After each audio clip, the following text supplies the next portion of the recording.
السلام عليكم ورحمة الله وبركاته. شلونكم متابعيني؟ إن شاء الله تكونون بخير. اليوم إن شاء الله راح أسوي الكيكة الكراميل أو كيكة الدهينة، طعمها يجنن وتستحق التجربة. ويلا نبلش بالصلاة على محمد وآل محمد. اللهم صل على محمد وآل محمد. حتى نسوي الكراميل عندي هنا كوب من الشكر، أكرمله وخليه يذوب الشكر.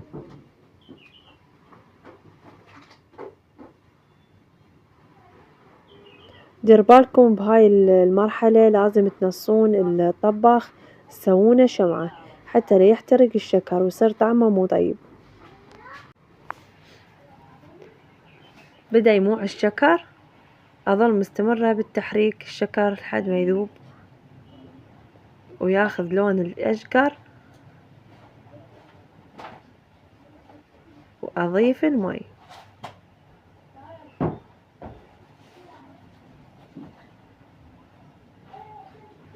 المي راح أضيف نص كوب.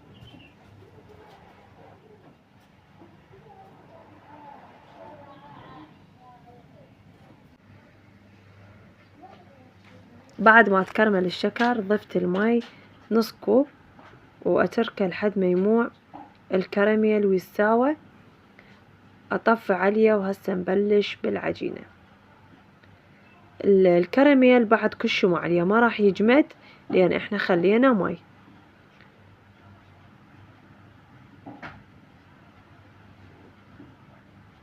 بعد ما كمل الكراميل أرفعه من النار. هسه نبلش بخليط الكيك. عندي هنا 3 كبابة من الطحين. الطحين ناخلته، هذا كوبين وهاي الثالث، 3 كبابة من الطحين.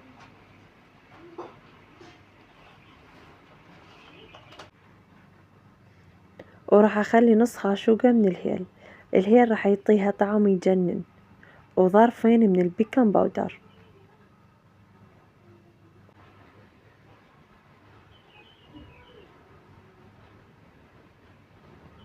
ورشة من الملح.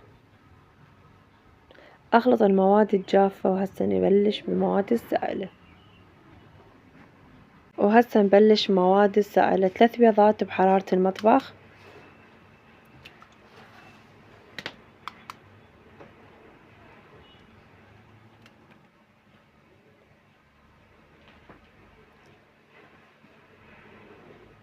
على مود نتخلص من الزفرة أضيف ضرب فانيلا وخاشوقة من الخل الأبيض.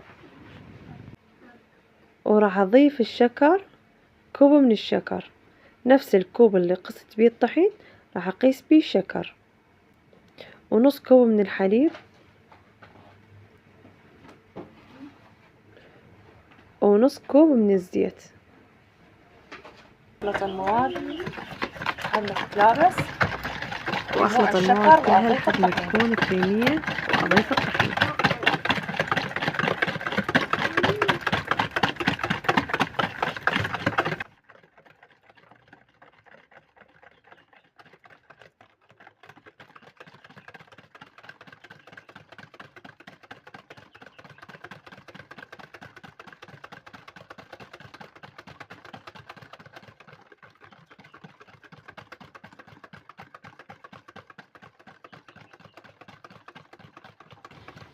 بعد ما ذاب الشكر وتغير لون الخليط نضيف الطحين.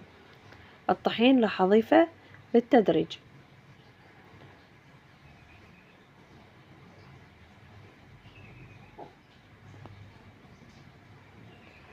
أنا ضفت بالبداية نص كوب من الحليب، راح أضيف نص كوب من الماء. إذا تحبون كوب كامل من الحليب ضيفوا، بس أنا ضفت نص كوب حليب نص كوب ماء، يصير السوائل كوب كامل. راح أضيف الطحين الباقي،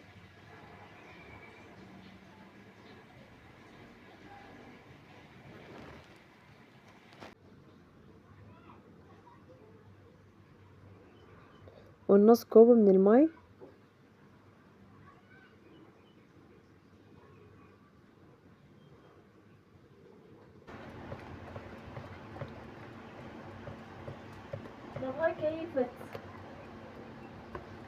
بعد ما خلطت الكيك شوفوها تجانست كلها وماكو أي تكتلات، وصارت عجينة تجنن، لا هي خفيفة ولا هي ثقيلة، تكون وسط. مسحت القالب بالزيت وراح أخليه له طحين حتى لا يلزق الكيك، وأوزع الطحين على كل القالب.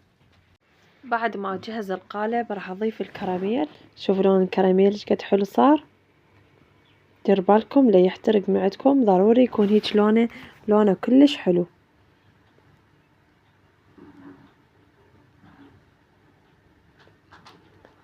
بهاي الفرشاة أوزع الكراميل على كل القالب، وأضيف المبروش.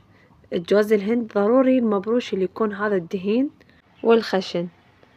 أغلف القالب كله بالمبروش، وبعدين أضيف خليط الكيك. أوزع المبروش داير مداير القالب. شوفوا الخليط مال الكيك شلون يكون قوامه، لا هو خفيف ولا هو ثقيل. أنا بهالأثناء مشغلة الفرن ومخليته على درجة حرارة 180. بنات ضروري هاي الخطوة، أي قالب أو أي صينية مال فرن تخلين بيها قلاص مي حار، وبعدين تضيفين القالب الكيك بنصها حتى لا يشوط عندي الكراميل ويحترق. وراح أدخلها الفرن مدة 40 دقيقة إلى 45 دقيقة. وورا ما تستوي الجوة أشغل الشمعة الفوق لمدة 15 دقيقة وأطفي عليها لحد ما يكون اللون الشقار اللي مرغوب.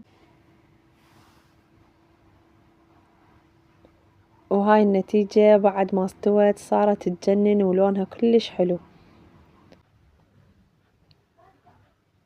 وبعد ما قلبتها شوفوا شكلها صارت تجنن وتستحق التجربة، صار طعمها كلش طيب.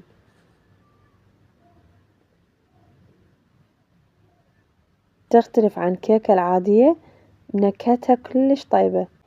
خل أقطعها أمامكم وأشوفكم من داخلها. بنات أنا ما خليت هواي كراميل حتى لا تصير يعني حلوة حالاتها تكون وسط. خليت كوب صغير من الكراميل، وشوفوا لونها صار كلش حلو. باعوا هشاشتها صارت فد هشة تجنن. شوفوا من داخلها.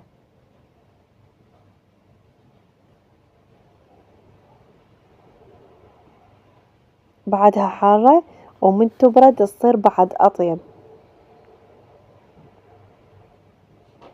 نهائي كيكتنا، وسهمكم مليون عافية. انتظروني فيديو جديد إن شاء الله. لا تنسوني من اللايك والاشتراك وتفعيل زر الجرس حتى يوصلكم كل فيديو إن شاء الله، فضلا وليس أمرا. مع السلامة.